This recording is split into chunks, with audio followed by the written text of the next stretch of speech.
Hi guys, कैसे हो? मैं आप लोगों के लिए लेकर आ गई हूँ BTTH के एक और न्यू नॉवल एक्सप्लेनेशन वीडियो को। यह एपिसोड पिछले वाले एपिसोड से भी ज्यादा इंटरेस्टिंग होने वाला है, क्योंकि इस एपिसोड में जियाओयान लिटिल फेरी डॉक्टर की पॉइजन बॉडी की प्रॉब्लम को ठीक कर देगा। साथ ही इसी एपिसोड में जियाओयान पहली बार यूज करने वाला है स्काई फायर 3 मिस्टीरियस चेंजेस के सेकंड एंड थर्ड फॉर्म को। और इसी एपिसोड में जियाओयान फाइट करने वाला है हॉल ऑफ सोल के प्रोटेक्टर वू के साथ, वही प्रोटेक्टर वू जिसने मास्टर याओ लाओ को कैद किया था मिस्ट्री क्लाउड सेक्ट में। तो चलो शुरू करते हैं इस एपिसोड के एक्सप्लेनेशन को। लास्ट एपिसोड में हमने देखा था मास्टर टियान हुआ जुनजे ने आइस रिवर वैली के उस एल्डर पर अटैक कर दिया था, जिससे वह एल्डर काफी ज्यादा इंजर्ड हो गया था और वह टियान हुआ जुनजे को देखकर काफी ज्यादा डर जाता है और सभी डिसिपल्स को एक साथ मिलकर मिस्टीरियस ड्रैगन फॉर्मेशन को बनाने के लिए बोलता है, जिसका यूज करते हुए उसने यहाँ पर एक काफी पावरफुल ड्रैगन को समन कर लिया था। अब आगे एपिसोड 111 की स्टार्टिंग में हम लोग देखते हैं वह एल्डर उस ड्रैगन फॉर्मेशन का यूज करते हुए मास्टर टियान हुआ जुनजे पर अटैक कर देता है। जियाओयान उसकी पावर को देखकर मास्टर टियान हुआ जुनजे को अलर्ट रहने के लिए बोलता है। टियान हुआ जुनजे उस अटैक को डिस्ट्रॉय करते हुए बोलते हैं, यह छोटा सा पिद्दी सा अटैक मेरा क्या करेगा। जैसे ही वह अटैक डिस्ट्रॉय होता है, उस एल्डर और उसके साथ मौजूद डिसिपल्स की भी हालत और भी ज्यादा खराब हो जाती है। तो वह एल्डर काफी ज्यादा डरते हुए मास्टर टियान हुआ जुनजे से कहता है, मेरी आइस रिवर वैली के पास बहुत सारी रेयर मेडिकल इंग्रेडिएंट्स और ट्रेजर है जो कि मैं आपको दे सकता हूँ, अगर आप मुझे यहाँ से जाने दें। तो जिस पर मास्टर टियान हुआ जुनजे बोलते हैं, तुम्हारी बातें मुझे इंटरेस्टिंग लग रही हैं। यह सुनकर वह एल्डर अपने मन में सोच रहा था, एक बार बस मैं यहाँ से जिंदा निकल जाऊँ, उसके बाद तो मैं तुम सबको देख लूंगा। लेकिन मास्टर टियान हुआ जुनजे उसकी बातों में नहीं आते और एक पावरफुल पावर अटैक उसके ऊपर कर देते हैं। तो वह एल्डर अपने साथ मौजूद डिसिपल्स को उस अटैक के सामने कर देता है और एक स्पेस टाइम पोर्टल का यूज करते हुए वहाँ से भाग जाता है। तो लिटिल फेरी डॉक्टर बोलती है, इस बार तो आइस रिवर वैली सच में अब से हमारा एनिमी है, वह हमें किसी भी कीमत पर जिंदा नहीं छोड़ेगा। तो जियाओयान बोलता है, मैंने तो आइस रिवर वैली को उसी वक्त अपना एनिमी बना लिया था जब उन्होंने तुम्हें हर्ट किया था। तो मास्टर टियान हुआ जुनजे भी बोलते हैं, तुमने बिल्कुल सही कहा, एक बार बस लिटिल फेरी डॉक्टर की पॉइजन बॉडी का प्रॉब्लम सॉल्व हो जाए, उसके बाद वह भी डाउ जोन लेवल पर सक्सेसफुली ब्रेक थ्रू कर सकती है। इसके बाद हमारी टीम में 2 डाउ जोन लेवल का पावर हो जाएगा और फिर हम लोग आइस रिवर वैली को पूरी तरह से डिस्ट्रॉय कर देंगे। जिस पर जियाओयान बोलता है, इस फॉलन गॉड स्ट्रीम वैली में जो पॉइजन मौजूद है वह काफी ज्यादा डेंस है, इसलिए पहले हमें एक ऐसी जगह को ढूंढना होगा जो पूरी तरह से लाइट और हीट से भरी हुई हो, जो पॉइजन बॉडी को सप्रेस करने में काफी ज्यादा हेल्पफुल होगा। तो मास्टर टियान हुआ जुनजे बोलते हैं, मुझे तो इतने सालों बाद बॉडी मिली है और तुम लोग भी इस जगह पर नए हो, इसीलिए इतने कम टाइम में ऐसी जगह को ढूंढना काफी ज्यादा मुश्किल होने वाला है। तो जियाओयान बोलता है, इसीलिए हमें सबसे पहले किसी ऐसे पर्सन को ढूंढना होगा जिसे इस जगह के बारे में काफी अच्छी इन्फॉर्मेशन हो। तभी जियाओयान और लिटिल फेरी डॉक्टर को किसी की याद आती है। इसके बाद सीन चेंज करके हमें जिनलैन का क्लैन दिखाया जाता है, जहां ब्लैक फायर सेक्ट से 2 एल्डर आए हुए थे, जिनमें से एक का नाम झाओ हेई और दूसरे का नाम क्वीन मू था। वह दोनों एल्डर अपने साथ कॉफिन लेकर आए थे, जिसे देखकर जिनलैन के क्लैन के फर्स्ट एल्डर काफी गुस्सा हो जाते हैं और बोलते हैं, आखिर तुम्हारी इतनी हिम्मत कैसे हुई कि तुम हमारे क्लैन के खिलाफ प्रॉब्लम क्रिएट करो।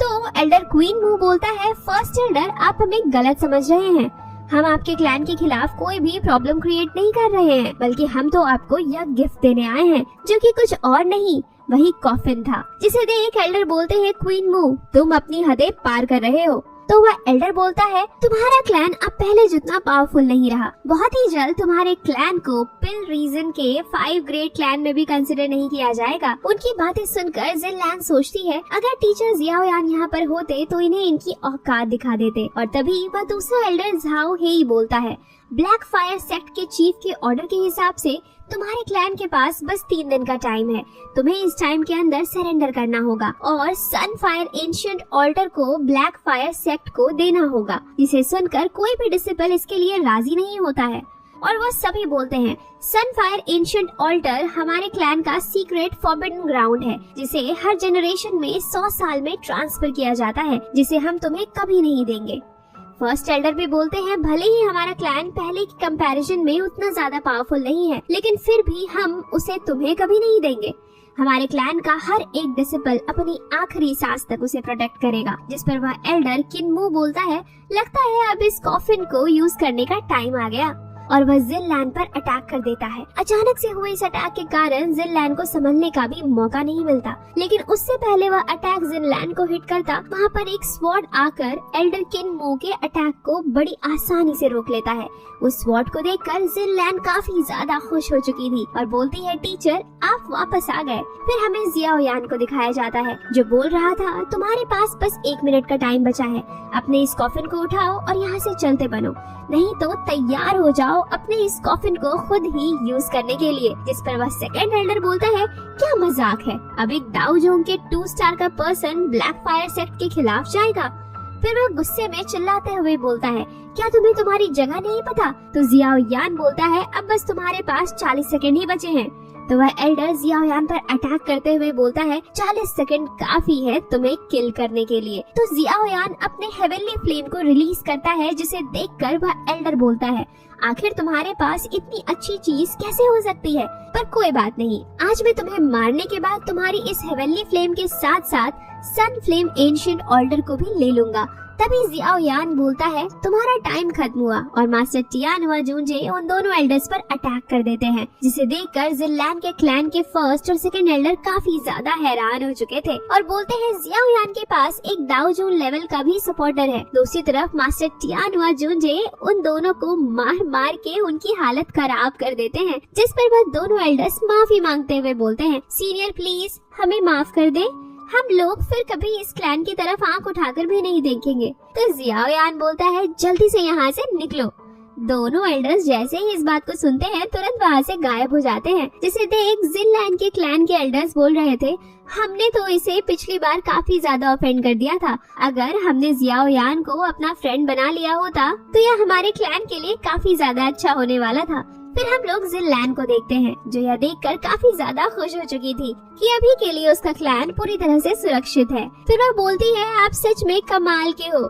जियाओ यान बोलता है यह तो बस एक बहुत छोटी सी बात थी, लेकिन हम लोग देखते हैं जिनलैन यह सब कुछ जियाओ यान से नहीं बल्कि मास्टर टियानुआ जूंजे से बोल रही थी, जिससे जियाओ की यहाँ पे थोड़ी सी बेइज्जती हो जाती है। और फिर जिनलैन पूछती है टीचर आप दोबारा पिल रीजन में क्यों आए हैं? तो जियाओ यान बताता है मुझे लिटिल फेरी डॉक्टर की पॉइजन बॉडी को सप्रेस करने के लिए एक ऐसी जगह की तलाश है जहाँ पर काफी अच्छा लाइट और हिट हो, लेकिन क्योंकि इस जगह पर हम लोग नए हैं इसीलिए हमें ऐसे किसी जगह के बारे में पता नहीं। तो जिनलैन बताती है फॉर्चुनेटली हमारे क्लैन में एक ऐसी जगह है जो पूरी तरह से लाइट और हिट से भरी हुई है।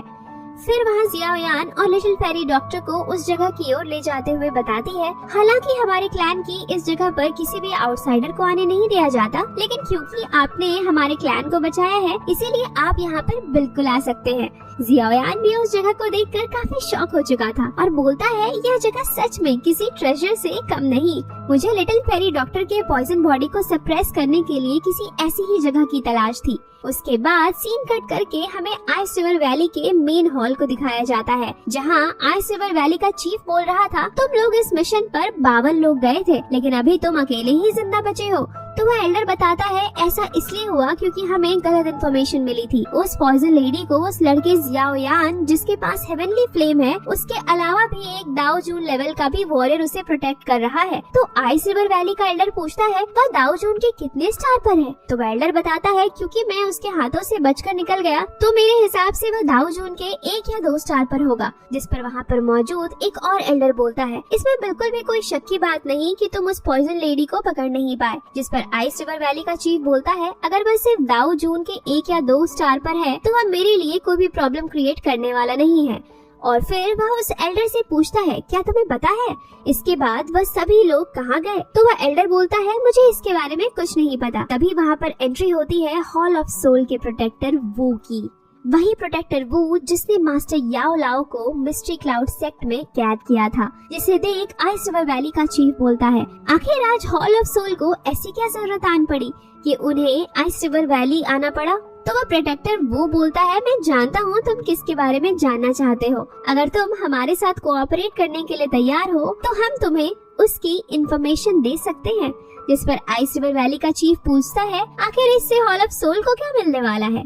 तो प्रोटेक्टर वू बताता है हमें उस ग्रुप में से एक पर्सन चाहिए, जिस पर आइस रिवर वैली का चीफ बोलता है तुम पॉइजन लेडी के अलावा किसी को भी ले सकते हो। इसके बाद सीन शिफ्ट करके हमें जियाओ यान को दिखाया जाता है जो लिटिल फेरी डॉक्टर की पॉइजन बॉडी में मौजूद पॉइजन को सप्रेस करने की कोशिश कर रहा था, जिसे देख जिन लैन बोलती है सीनियर टीचर को इतना टाइम इसमें क्यों लग रहा है। तो मास्टर टियान जूंजे बताते हैं जियाओ यान को इतना ज्यादा टाइम इसलिए लग रहा है क्योंकि सबसे पहले उसे लिटिल फेरी डॉक्टर की बॉडी पर लगा हुआ सील को हटाना होगा। इसके बाद उसे पॉइजन स्कॉर्पियन बीस्ट के कोर में अपनी हेवनली फ्लेम का यूज करते हुए सील करना होगा।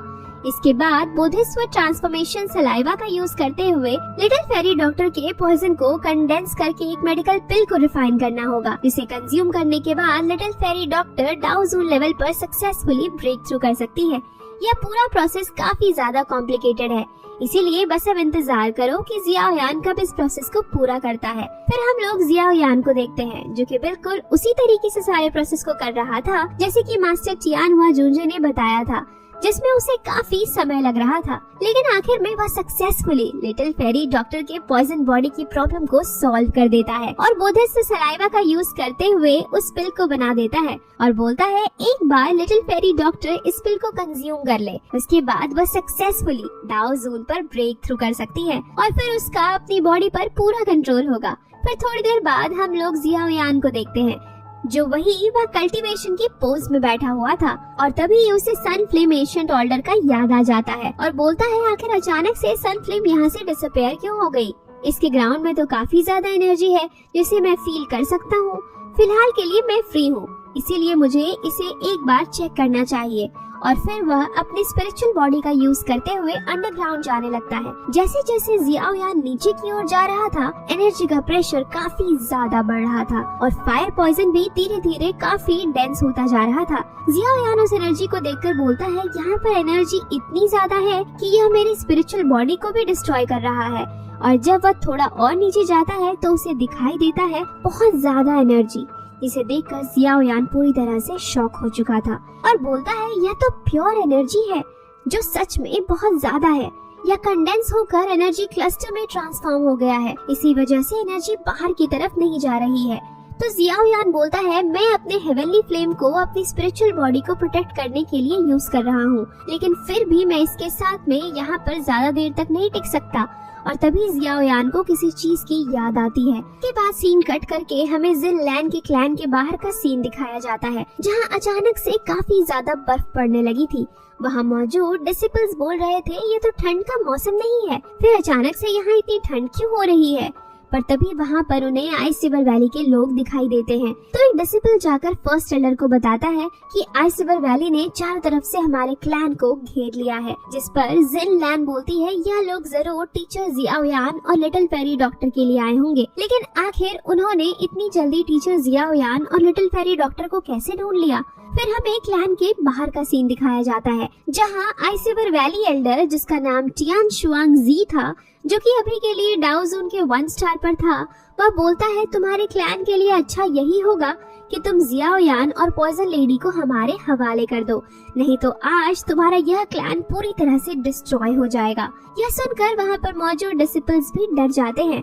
फर्स्ट एल्डर भी सोचते हैं क्या यह हमारे क्लैन का आखिरी दिन होने वाला है। तभी टियान जूंजे बोलते हैं बस इतने लोग, जब मैं अपनी पुरानी बॉडी में था तो मैंने दाओ शेंग लेवल के भी बंदे से फाइट करा है, तो उनके सामने यह लोग क्या चीज है। तभी जियाओ यान भी वहाँ पर आ जाता है और बोलता है तुम्हारी दुश्मनी मेरे साथ है, इसमें इस क्लैन का कोई दोष नहीं, इसीलिए अगर तुम्हारे अंदर हिम्मत है तो मुझसे फाइट करो। मास्टर टियान जूंजे जियाओ यान को वहाँ पर देखकर पूछते हैं लिटिल फेरी डॉक्टर अब कैसी है। तो जियाओ यान बोलता है अभी के लिए लिटिल फेरी डॉक्टर को थोड़ा सा टाइम चाहिए। और फिर वह फर्स्ट और सेकंड एल्डर से बोलता है एल्डर आपको चिंता करने की कोई जरूरत नहीं है, मैं आपके क्लैन पर किसी भी तरह का कोई भी प्रॉब्लम नहीं आने दूंगा। और फिर आइस रिवर वैली के एल्डर के पास जाकर बोलता है तुम तो इस बार अपनी पूरी आर्मी को लेकर आ गए हो, अगर तुम इस बार हार गए तो मैं प्रॉमिस करता हूँ मैं बिल्कुल भी तुम्हें जिंदा नहीं छोड़ूंगा। पर तभी वहाँ पर हमें किसी के हंसने की आवाज सुनाई देती है, जो कि कोई और नहीं बल्कि हॉल ऑफ सोल का प्रोटेक्टर वू था। जो आइस रिवर वैली के एल्डर से बोलता है, यह जियाओयान हमारे हॉल ऑफ सोल का टारगेट है, इसीलिए मुझे इसे हैंडल करने दो। जियाओयान भी प्रोटेक्टर वू को देखकर काफी ज्यादा गुस्सा हो चुका था और अपनी एनर्जी को रिलीज करता है, जिसे देख प्रोटेक्टर वू बोलता है, बहुत बढ़िया है, तुम्हारा किलिंग इंटेंट काफी अच्छा है। और फिर जियाओयान अपने डीमन पपेट को समन कर लेता है, जिस पर प्रोटेक्टर वू बोलता है, तुम्हारा ये डीमन पपेट दाओ जोंग के 8 स्टार पर है और मैं दाओ जोंग के 7 स्टार पर, जो कि मुझसे 1 स्टार ज्यादा पावरफुल है, पर क्या तुम अभी भी दूसरों के ऊपर निर्भर करते हो? तो जियाओयान बोलता है, यह डीमन पपेट तुम्हारे लिए नहीं है, तुम्हारे लिए तो मैं अकेला ही काफी हूँ।